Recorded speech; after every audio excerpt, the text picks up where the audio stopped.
대학은 괜찮습니까? 지난번에 이어서 오늘 세 번째 시간 갖겠습니다. 오늘은 대학의 과거에 대해서 우리 얘기 나눠보는 시간 좀 갖겠습니다. 세계에서 가장 오래된 대학이 어딘지 알고 계세요?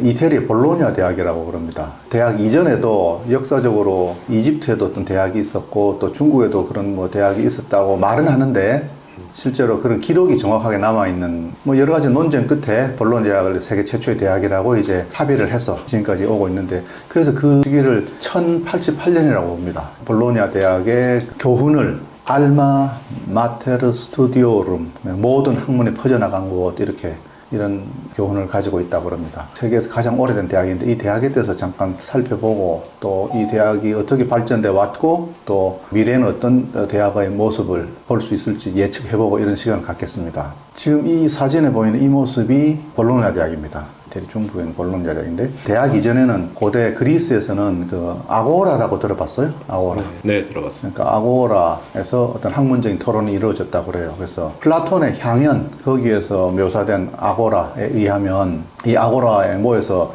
연설도 하고 토론도 하고 또 그랬다고 그래요. 정치적인 집회도 하고 의견 교환도 하고 또 상품 거래까지 있었다고 합니다. 그 아고라에서. 그게 이제 로마 시대에 오면서 포럼도 로마 시대에 나온 단어고, 그 다음에 또 하나는 플라자도 광장이라는 곳인데, 예전에 아고라에서 했던 기능처럼 사람이 모여서 토론도 하고 또 의견 교환도 하고 또 정치적인 집회도 하고 시민의 집회 이런 것들이 거기서 활발하게 이루어졌다고 해요.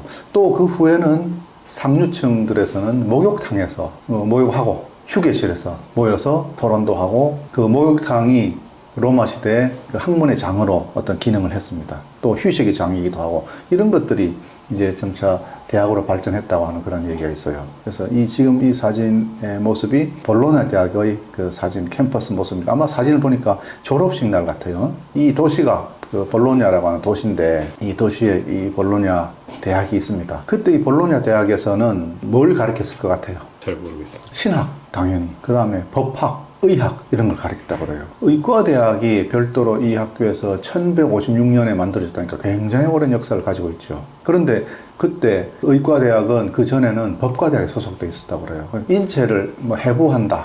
이 학교에서 세계 최초로 인체를 해부한 이런 기록이 있어요. 지금도 이 볼로냐 대학이 의과대학이 가장 유명한 학교로 이렇게 알려져 있습니다. 그런데 예전에는 이 법과대학 소속이었는데 법의학적인 차원에서 증거 수집 이런 차원에서 이제 부검 이런 것을 하다가 나중에 발달돼서 이제 해부학으로 점차 발전됐다고 그래요. 이 볼로냐 대학에서 공부했던 또 이 출신의 유명한 사람이 단테, 신곡 썼던 단테가 있고, 그 다음에 코페르니쿠스 지동설 했던, 지동설이라고 하는 생각을 했던 사람이 나왔다. 그 개인이 코페르니쿠스가 아주 천재적으로 똑똑해서 나왔다기보다도 코페르니쿠스가 나올 수 있는 어떤 그런 배경이 있었겠죠. 문화적인 배경, 학문적인 배경 이런 것들이 다 모여서 코페르니쿠스가 나왔지 그냥 나오지 않았을 거예요. 단테도 마찬가지고, 단테 신곡이 이제 말하자면 르네상스의 이제 시작이다 이렇게 한 사람인데, 어쨌든 그런 것들이 이 학교에서 나온 겁니다. 그때 당시에 이제 12세기, 13세기 그때 대학의 모습이 어땠나라고 하는 것을 한번 보면, 수도원 같은 데서 모여서 공부하던 그 사진인데,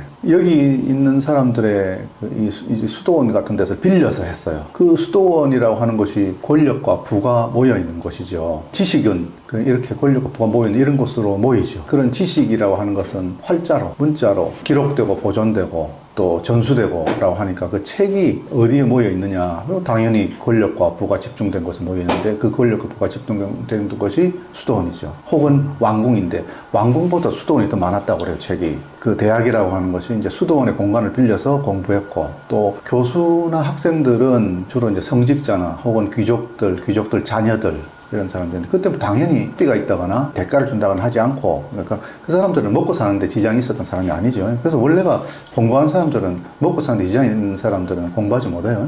맞습니다. 여기 이 사진에 보면 이 복장들이 전부 다 이렇게 수사들 복장 같죠.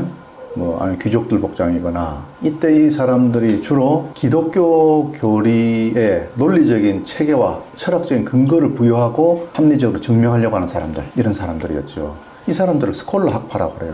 이 스콜라, 그게 나중에 변해서 스쿨이 됐죠. 지금 얘기하는 교리에 반대된다고 해서 반대하거나 혹은 저항하거나 이런 움직임이 있을 수가 있는데, 그래서 공부를 위해서 이 사람들이 모여가지고 어떤 조직된 힘, 뭐 이런 것도 필요했을 수 있어요. 그래서 이때 대학에서 모여서 이렇게 나중에 길드라고 알죠? 네, 알고 있습니다. 길드처럼 같이 공부한 사람들의 모임, 이게 조합 같은 어떤 성격을 띠게 되고 이 사람들이 모여서 공부하고 서로 이렇게 보호막 이런 걸 치고 이랬다고 그래요. 여기 보면 어떤 분이 교단에서 얘기하고 있는데 뭘 척을 펴놓고 교단에서 뭘 얘기하고 이 보면은 참 재밌는 게 앞줄, 뒷줄, 그 다음 세 번째 줄, 네 번째 줄이 있어요. 이러면 앞줄에 있는 사람들은 다 고개도 딱 들고 앞에 강의하는 이분도 쳐다보고 열심히 하는 것 같아요. 두 번째 사람들은, 제일 끝에 있는 사람들은 딴 생각하고 있는 것 같아요. 근데 여기 보면, 그러니까 여기 5명이 앉았는데 세 사람은 집중하고 잘하는 것 같고 두 사람은 엉뚱한 거 쳐다보고 뭐 하는 것 같고 이제 세 번째 줄 가면 이제 이 사람은 세 번째 줄 제일 앞에 있는 사람은 졸고 있어요. 졸고 있고 그 다음은 잡담 나누고 있고 한 사람만 집중해서 듣고 있고 제일 뒤쪽은 저 뒤에는 이제 서로 이제 잡담 나누고 있어요. 그 다음에 이제 가운데 앉아 있는 사람은 휴대폰 보고 있는 것 같은데. 뭐 다른 거 보고 있고 그러니까 이 다 딴짓하고 있는 것 같아요. 지금 이거 보면 어떻게 지금 우리나라 강의실하고 그렇게 똑같을까 이런 생각을 해봤습니다. 이 모습이 이 12세기, 13세기, 14세기 이때 모습이 지금 대학의 모습하고 똑같지 않냐. 무려 800년이 지났는데 어떻게 변치 않고 이렇게 대학 모습이 이렇게 똑같을 수가 있냐. 이 생각을 하고 그 놀라움을 금할 수가 없습니다. 그렇죠. 네, 그렇습니다. 그러니까 이게 매일 이렇게 있었던 건 아닐 거고 이제 간혹 있을 텐데 이런 공간을 빌릴 수 있고 했을 텐데 그 공간이 주로 이제 수도원에 있었겠죠. 그래서 수원에서 이런 것들이 주로 일어났다. 도서관도 수도원에 있고 뭐 그랬었다. 이런 모습이 다 옛날 대학의 모습이 그런 말씀을 드릴 수 있겠습니다. 그런데 이제 이때 어떤 큰 변화가 하나 이제 생겨납니다. 금속활자의 발명하고 종교개혁이에요. 금속활자의 발명, 종교개혁. 구텐베르크가 이제 금속활자를 발명했어요. 마틴 루터가 이제 구텐베르크가 이제 죽고 난 뒤에 태어나서 30대 초중반에 종교개혁을 했어요. 이러면서 이제 대학이 이제 모습이 달라지게 되는 겁니다. 두 사람 다 독일 사람이죠. 왼쪽에 있는 거가 이제 유럽엔 인쇄공들이 인쇄하는 모습이고 그때 그 구텐베르크가 책을 인쇄할 때 그 인쇄기가 오른쪽 사진에 있는 이 기계입니다. 구텐베르크 이전에는 책을 만들려면 어떻게 했을까요? 필사. 손으로 썼겠죠. 손을 뺏겼었죠. 성경책 한 지를 필사하는데 꼬박 전문가가 2달 걸렸다고 그래요. 그렇게 하면 그 값이 얼마였냐? 집 한 채 값이었다고 그래요. 이제 인쇄기가 발명되고 난 뒤에 지금 이 사진에 보는 이런 인쇄기로는 일주일에 500권 인쇄했다고 그래요. 그러니까 2개월에 4,000권, 5,000권 만들었죠. 그때 1450년부터 1500년까지 이 50년 동안 유럽에서 책이 인쇄돼서 이제 만들어진 게 2천만 권 정도 됐다고 그래요. 그러니까 어마어마한 지식의 폭발이 일어났겠죠. 네. 왼쪽에 있는 게 최초의 금속활자로 만든 구텐베르크의 바이블이에요. 오른쪽에 있는 게 이 구텐베르크의 바이블 1455년에 만든 것보다 7, 80년 전에 직지심체요절이라고 그게 나왔어요. 그런데 구텐베르크의 금속활자로 된 이 바이블이 나와서 세상을 바꾸는데 결정적인 기여를 했어요. 예를 들면 우리가 지금 향유하고 있는 이런 자유, 이것도 구텐베르크의 성경책에 나와서 확산되고 이 영향이죠. 그런데 직지심체요절은 금속활자로 만들어진 최초의 책이라고 그러는데 직지심체요절이 우리 세상을 바꾸는데 어떤 영향을 미쳤냐? 별로 기억나는 게 없어요. 이런 차이다. 그래서 이 사진에 보면 직지심체요절 사진에 보면 위에 동그란 게 있죠. 네, 있습니다. 이런 것들로 이게 이제 활자를 잡아주는 거예요. 그걸 보고 저게 금속활자를 만들었다. 그러니까 금속활자를 만든 거하고 그다음 만든 책하고 그다음에 목판 인쇄한 거하고 다 특징이 있는 겁니다. 그런 특징들을 봐서 이게 이제 금속활자구나 아니구나 이런 걸 이제 알게 되고 또 하나는 금속활자는 달아지지 않잖아요. 근데 목판 인쇄는 달아지죠. 목판 인쇄는 달아지고 그다음에 목판 인쇄는 잉크 묻혀서 찍고 나면 몇 번 하고 나면 이제 그게 갈라지죠. 네, 맞습니다. 그런 것 때문에 그 인쇄하고 난 책을 보면 그게 알 수 있다는 거예요. 뭘로 찍었는지. 그래서 이제 직지심체요절이 아마 직지심체요절보다 더 빨리 만든 책도 있겠죠. 그런데 남아있는 게 없어서 역사 기록에는 남아있는데 실제로 실물이 없으니까 그렇게 생각 못하는 것들이 있고 자 이렇게 만들어진 구텐베르크의 인쇄술로 만들어진 성경책이 이게 우리 세상의 최초의 베스트셀러예요. 수천 개의 인쇄소가 생겼죠. 그런데 이제 마틴 루터가 종교개혁을 하고 난 뒤에 독일어로 성경책을 번역을 했어요.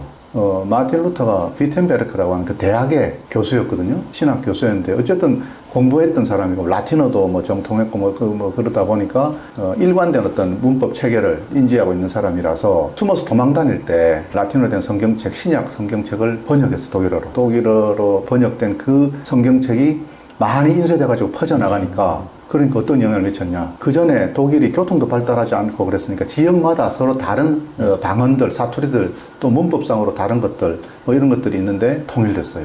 그래서 마틴 루터가 성경책에 쓴 그 문법 체계로 현대 독일어가 완성됐죠. 뭐 그런 의미도 있어요. 이제 또 하나는 아까 얘기했듯이 아고라에서 이루어지던 학문적인 토론 뭐 이런 거, 로마 시대 포럼, 플라자 이런 데 이루어지는 게 그다음 목욕탕 휴게실에서 이루어지던 이런 토론들이 그다음에 이제 수도원 빌려서 네. 토론도 하고 그런 대학이 금수활자가 발명되면서 달라지는 거예요. 옛날에는 책이라고 하는 게 일부 사람들만 가지고 있었죠. 그러니까 왜 수도원에 있는 수사들이 학문의 중심이었냐면 그 도서관에 책을 마음대로 볼 수 있는 사람이 그 사람들밖에 없으니까. 영화 중에 션 코네리라고 하는 그 영화 배우가 나온 장미의 이름, 움베르토 에코라고 하는 그 작가가 쓴 장미의 이름이라는 책도 있고 영화도 있는데 기회 되면 영화도 보고 네. 책 보면 더 재밌어요.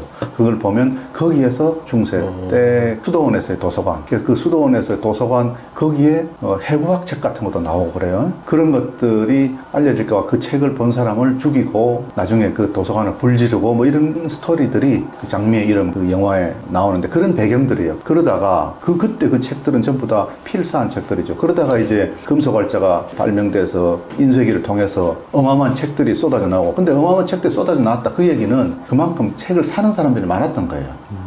수도원에서 하는 얘기들 그게 진짜 하나님께서 그렇게 말씀하셨나 확인해 보자. 예전에는 성경책을 라틴어로만 써야 된다고 하는 교회법이 있었어요. 그런데 일반 사람이 쉽게 읽을 수 있는 그런 언어로 만들지 못하겠죠. 눈과 귀를 막는 거죠. 그걸 이제 깨고 마틴 루터가 이제 성경책 번역해서 이제 확산시켰죠. 그러니까 거기는 어떤 의미가 있냐면 하나님과 하나님의 말씀을 수사나 이런 신부나 이런 사람 거치지 않고 내가 직접 만나본다 뭐 이런 의미가 있어요. 그러니까 개인이라고 하는 게 그때 이제 생긴 거예요. 우리가 지금 얘기하고 있는 개인이라고 하는 게 종교개혁 그때부터 생겼다고 보면 됩니다. 그전에는 개인이라고 하는 그런 개념이 우리한테 별로 있지 않았어요. 이제 책이 생기니까 어떻게 됐겠어요? 책이 생기니까 꼭 수도원에 안 가도 되는 거예요.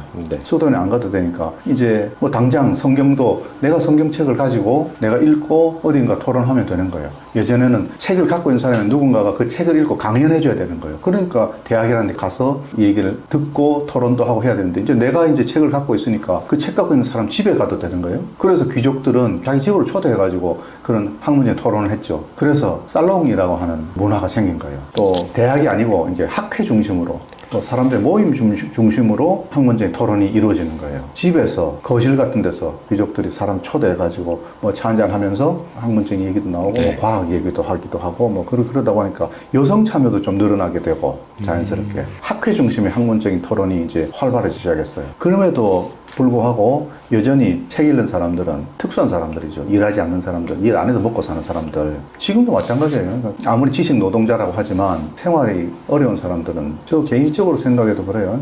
뭐 할 일도 다 끝내놓고 그러고 공부하게 되지. 공부 먼저 하고 할 일 하게 안 돼요. 뭐 이렇게 개인적인. 그래서 일하지 않아도 먹고 사는 지장 없는 사람들이 이제 했던 거예요. 그 공부라고 하는 것을. 이 왼쪽에 있는 이 그림이 비텐베르크 성당이에요. 이 사람들이 가운데 줄을 서 있는데 여기에 이 마틴 루터가 정문에 95개조의 대자보를 붙였는데 면죄부 팔고 하는 거에 대한 그 반박문 그걸 붙였는데 그게 2주 안에 전 유럽으로 다 퍼져나갔다고 그래요. 그러니까 얼마나 그걸 갈구했겠어요. 그런데 마틴 루터가 주장했던 문제제기 독일의 남부 지역에 있는 로름스라고 하는 그게 마틴 루터가 아니고 그 전에 체코에서 순교한 사람. 얀 후센인가? 100년 전에 이제 그런 일이 있었는데 그런 주장하는 사람들이 나중에 죽였죠. 그런데 이제 마틴 루터가 나서서 이제 용기 있게 주장을 했는데 이제 죽지 않았어요. 마틴 루터가 도시에서 재판을 받아요. 너 거짓말이라고 해라. 네 양심이 없는 말을 했다고 해라. 라고 했는데 저는 저 양심에 따라서 말을 했을 뿐이고 처리할 생각이 전혀 없다. 그래서 추방령을 내리죠. 1년 안에 추방한다. 그 얘기는 뭐냐면 죽인다는 얘기거든요. 죽인다는 얘기인데 그때 이제 마틴 루터 했던 얘기가 이거예요. 주여 저 여기 있나이다. 주여 저 여기 있나이다. 신학적으로 그 의미가 오늘 뭐 그 얘기 하려고 하는 건 아닌데 주여 저 여기 있나이다 이 얘기가 개인이 하나님 직접 찾는 거예요. 그 사도행전 어디에 나온다고 그래요. 고독하고 외롭고 그랬겠죠. 전부 손가락질하고 뭐 그랬겠죠. 고향으로 돌아오는데 언제 이제 잡혀서 죽을지 모르죠. 이제 수사로서의 신부로서의 또 위텐베르 교수로 신학 교수로서의 그런 것들 전부 다 이제 포기한 상태니까. 그런데 이 오른쪽에 있는 사진은 바르트부엌이라고 하는 부엌이라고 하는 성이란 말이에요. 바르트부엌이라고 이 성주가 마틴 루터를 납치를 해요. 납치를 해가지고 이 성에 자기 성에 숨겨요. 숨겨서 가짜 이름을 쓰고 여기서 이제 지내도록 하죠. 여기에서 1년 얼마 동안 머물면서 신약 성경을 라틴어를 독일어로 번역하는 겁니다. 그래서 그 의미 있는 성당이에요. 그러다 보니까 그 사이에 이제 마틴 루터 생각들이 이제 확산되고 하면서 이제 나중에 어떻게 발전되냐? 전쟁으로 발전되죠. 마틴 루터 생각을 따르는 사람들, 거기 반대하는 사람들, 그게 나중에 마틴 루터가 1517년에 종교개혁 시작을 했는데 100년 지나 1618년에 종교전쟁이라고 하는 게 30년 전쟁이라고 하는 게 일어나죠. 그래서 1648년에 전쟁이 끝이 나는데 30년 전쟁이라고 하는데 그 전쟁이 이 역사상 있었던 어떤 전쟁보다 잔인한 전쟁이었다고 그래요. 종교 이름을 걸고 하는 전쟁은 잔인하게 됩니다.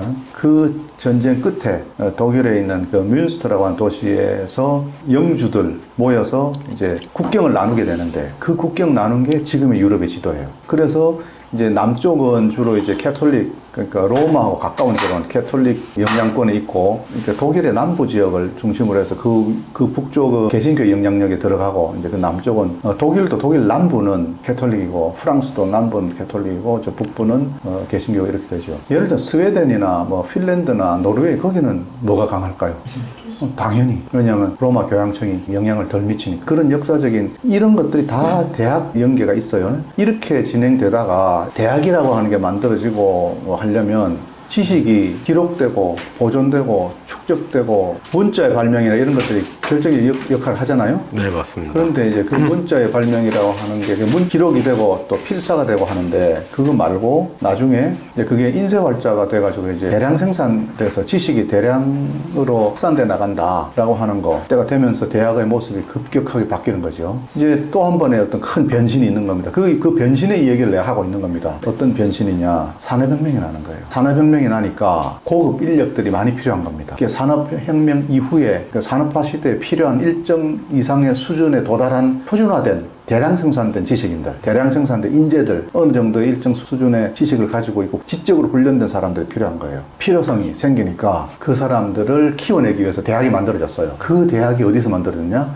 독일에서 만들어졌어요. 그 대학이 여기에 이 사진 보듯이 베를린 대학이에요. 이 베를린 대학은 훔볼트가 만들었다고 해서 훔볼트 우니베르시tet 그래요. 원래 베를린 대학이라고는 이 대학밖에 없었어요. 독일은 모든 도시에 대학이 하나밖에 없어요. 이 대학이 베를린 대학인데 이게 1810년에 만든 이 대학을 최초의 근대 대학이라고 합니다. 최초의 근대 대학이라고 하는데 대량 생산으로 규격화된 인재를 배출하는 거예요. 그러다 보니까 교수들도 거기에 적합한 교수들을 영입해가지고 학생들을 훈련시키고 뭐 할 수 있도록 그런 사람들을 뽑는 거예요. 베를린 대학에 처음으로 교수들한테 월급을 주고 교수를 뽑기 시작했어요.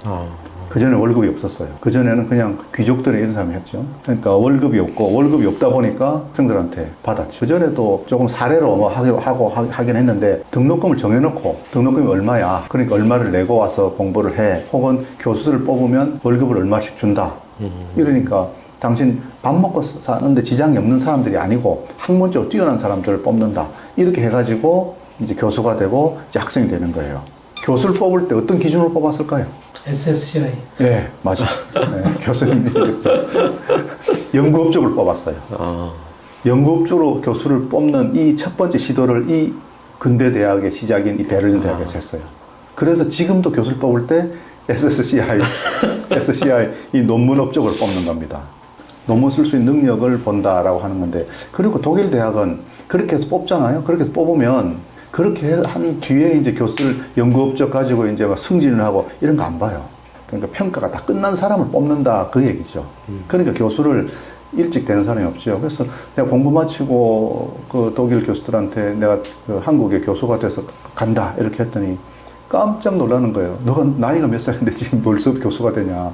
독일은 그런 경우가 잘 없죠. 근데 독일은 간혹 뭐 20대 후반에 교수가 됐다, 30 초반에 교수가 됐다면 아주 천재 같은 사람이 그렇게 되는 거죠. 그래서 제가 이제 30 초반에 이제 교수가 됐다니까 독일 사람들이 전부 다 너가 천재냐 그랬던 기억이 납니다. 그러니까 우리보다 단계가 하나 더 있는 거죠.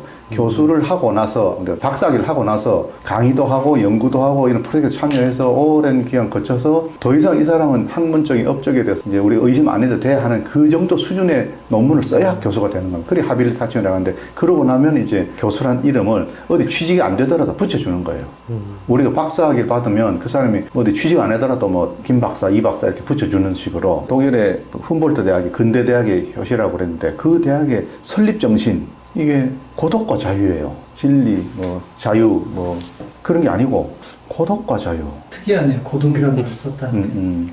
그래서 제가 독일에서 공부할 때 뭐 고독했죠. 그러니까 독일어도 잘 못해, 사회학도 잘 못해. 독학에서 이제 사회학을 하다가 이제 대학원에 가서 사회학을 좀 하다가 이게 아닌 것 같다. 사회학의 본고장으로 가자 해가지고 갔더니 이제 독일어도 안 돼, 뭐 또 안 돼. 뭐 참 고독한 시절을 지냈는데 대학의 설립 정신, 뭐 이게 고독과 자유라는 얘기를 듣고 굉장히 위로받았어요. 제가 원래 공부하면 고독한 거구나. 근데 실제로 그렇게 고독한 사람이 학문을 하고 또 학문하면 고독해야 되고 이래야지 늘 만나서 늘 뭐 술집 가서 술이나 한잔 하고 막 이렇게 하면 공부 못 하는 거예요. 맞습니다. 공부 못한. 그래서 고독과 자유. 그러니까 베를린 대학을 지탱하는 두 기둥이 있는데 이 두 기둥이 한 기둥이 고독이고 한 기둥이 자유다. 그런데 고독해야 자유로워져요. 또 자유가 있어야 고독해지는 겁니다. 진짜 인간적인 이런 주제다라고 하는 생각이 들어요. 그래서 이 고독과 자유라고 하는 이 책이 많아요. 다른 책인데 고독과 자유라고 하는 제목으로 대학 교육의 사명 이렇게 해가지고 이제 여기에 대해서 이런 철학적인 배경에 대해서 이제 쓴 책입니다. 고독은 자유의 조건이고 자유는 고독의 전리품이죠. 그래서 학문한 사람들이 모인 대학이 건강하게 유지되기 위해서는 고독과 자유라는 두 기둥이 어떻게 대학을 잘 떠받치고 있어야 되느냐 이런 것들을 설명한 책입니다. 그러니까 베를린 대학이 훔볼트 대학이라고 해서 훔볼트 형제가 만들었어요. 훔볼트 형제가 만들었는데 독일 대학은 전부 다 원래 우리가 알고 있는 대학하고 좀 달라요. 예를 들어서 프랑크푸르트 대학이다라고 하는 그 대학은 wolfgang von Goethe 대학이에요. 마인츠 대학은 요하네스 구텐베르크 대학이에요. 그렇게 다 그런 사람들을 내세워서 대학 이름을 정했어요. 그런데 그 대학이 그 도시에 있다 해가지고 쉽게 그냥 마인츠 대학, 뭐 프랑크푸르트 대학 이렇게 하는데 정식으로 프랑크푸르트 대학 이런 이름 없어요. 정식으로 베를린 대학 이 이름은 없고 어떤 대학이냐? 훔볼트 대학이에요. 그런데 이제 훔볼트 대학이 그 유명한 대학이 옛날에 동베를린 쪽에 있었어요. 동베를린 쪽에 있었는데 그러고 나서 이제 동베를린, 서베를린이 나누어지면서 그 대학의 명성이 끊어져 버렸죠. 훔볼트 대학, 원래 있는 대학, 그 대학의 도서관 모습인데 내가 이 대학을 한번 방문했는데 본관이 있고 계단으로 2층을 올라가면 2층에서 1층을 내려다보게 돼 있죠. 그 벽에 사진대 쭉 걸려 있는데 거기 보니까 내가 놀란 게 아인슈타인, 마르크스, 와우. 엥겔스, 헤겔, 피히테, 쇼펜하우어, 비스마르크, 랑케, 그림 형제 있죠? 동화책. 네. 저는 옛날에 어릴 때는 그림 동화집이라고 해가지고 그림 형제 동화집이라 그림 그리라서 그림책인가 보다. 근데 그게 아니고 그림이라고 하는 형제가 독일의 동네 마을마다 전해 내려오는 동화들 있잖아요. 동화들은 주로 무서워요. 뭐 예를 들어서 네. 뭐 호랑이가 잡아먹고 뭐 이런 얘기들이에요. 근데 그 그림 형제. 사회학적인 유명한 사람 진멜이라고 있는데 또 헤르츠, 주파수 헤르츠 있잖아요. 네. 그 헤르츠가 여기서 나온 거예요. 폰 회퍼라고 있는데 이 사람은 그 신학자인데 히틀러에 대항해서 그 목숨 걸고 대항했던 사람. 막스 플랑크라고 하는 사람이 있어요. 독일에서 과학 관련된 연구소로 가장 큰 재단을 갖고 있는 그 연구소인데 막스 플랑크 연구소. 하이젠베르크 이 사람은 물리학자예요. 그러니까 뭐 온갖 철학자, 물리학자 여기 다 있어요. 여기. 이러다 보니까 이게 끊어졌죠. 이게 끊어지다 보니까 여기에 상응할 만한 대학을 하나 만들어야 되잖아요. 그 만들어서 나온 게 이제 미국, 영국, 프랑스가 지배하던 그 베를린, 그 지역에 이제 대학을 하나 만들었어요. 자유 베를린 대학이라고 1948년에. 그래서 이제 많은 훔볼트 대학의 교수들과 학생들이 동독 지역에서 탈출했죠. 탈출해서 여기서 이제 새롭게 대학을 만들었는데 연합국 지원으로 만들었어요. 만들었는데 여기는 이제 교훈을 진실, 정의, 자유 이렇게 했어요. 고독, 자유 이게 더 멋있잖아요. 뭐 그게 맞습니다. 지금 이 사진에 있는 게 이제 베를린 대학인데 이제 이렇게 변해갑니다. 근데 내가 이제 독일에서 공부하고 와서 한국에 와서 교수가 돼서 가만히 비교해 보니까 독일 대학에 있는 것, 독일 대학에 없는 것 이런 것들이 너무 많이 보이는 거예요. 그래서 거기에 대해서 내가 지적을 좀 했어요. 그 얘기를 할 수 있는 기회가 있었는데 교수가 된 지 얼마 되지 않아서 내가 뭐라고 했냐면 우리나라 대학의 직원들이 3분의 1, 4분의 1이면 되는데 직원이 너무 많아요. 그런 얘기를 했죠. 독일 대학은 뭘 제일 중시하냐면 그러니까 학생들 가르치고 연구하고 가르치고 연구하는 거 이 두 가지 그거 말고 거기에 도움되지 않는 것은 없어도 되지 않느냐. 독일에는 강의를 한다. 그 강의를 학생들이 앉아서 듣고 있다. 그건 학점 없어요. 무조건 세미나예요. 무조건 세미나인데 세미나에서 자기가 뭔가를 발표를 해야 돼요. 뭔가 기여를 해야 돼요. 그 수업에. 그래서 뭔가 발표를 하고 질문하는데 방어를 하고 이렇게 그 주제에 대해서 뭔가 하나 만들어내서 어떤 생산물 하나 만들어내야 이제 학점을 받는 겁니다. 학생이 그걸 쓰는 거예요. 자기 이름 쓰고 자기 발표 논문 쓰고 그럼 딱 뭐만 남겨 있냐면 학점주는 그 납만 비워놓고 교수한테 제출해요. 그럼 교수가 보고 거기에 대해서 A, 뭐 B 뭐 이렇게 써가지고 돌려주면 그걸 하나하나 개인이 자기가 모으는 겁니다. 그게 성적 증명서예요. 그러면 우리나라 같으면 그거 가짜로 만들어서 속이지 않겠냐. 이제 그게 문제인 겁니다. 독일은 그런 일이 없어요. 프란시스 후쿠야마라고 하는 사람이 트러스트라고 책을 썼는데 신뢰 그걸 썼는데 독일, 영국 뭐 이런 나라는 일본 신뢰 국가라고 했어요. 한국, 이태리 뭐 이런 나라는 신뢰 국가 아니다. 그러니까 그 비용을 치르는 겁니다. 그러니까 우리는 직원이 독일 대학보다 3배, 4배 많아야 돼요. 왜 그러냐? 이런 거 다 관리해야 되니까. 그리고 예를 들어서 취직을 할 때 내가 이런 과목들을 이렇게 해가지고 뭐 했다. 자기 소개서를 쓰는 거예요.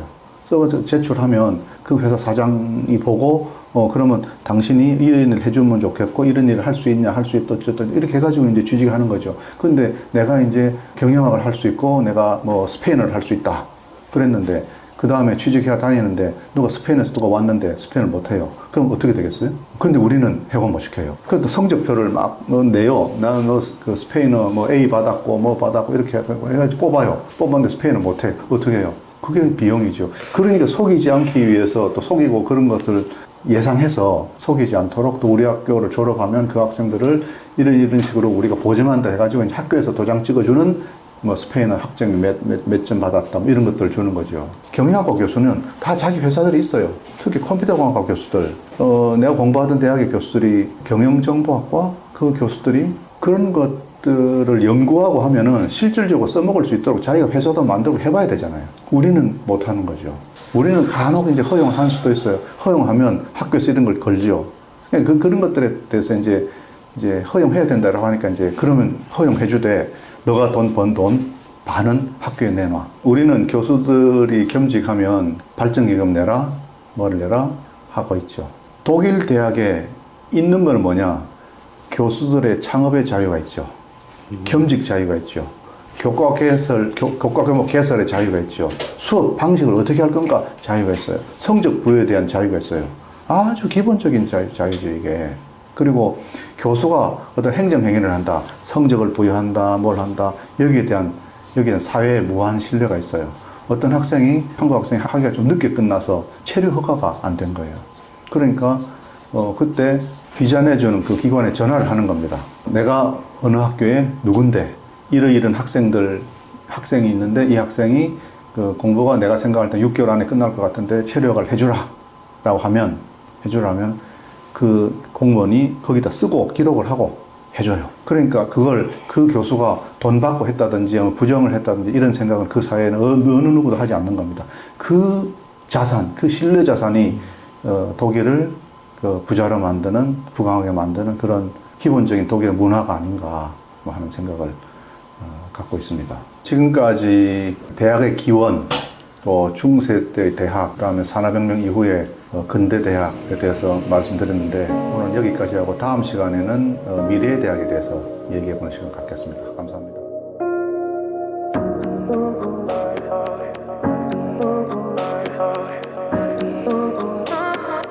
could have.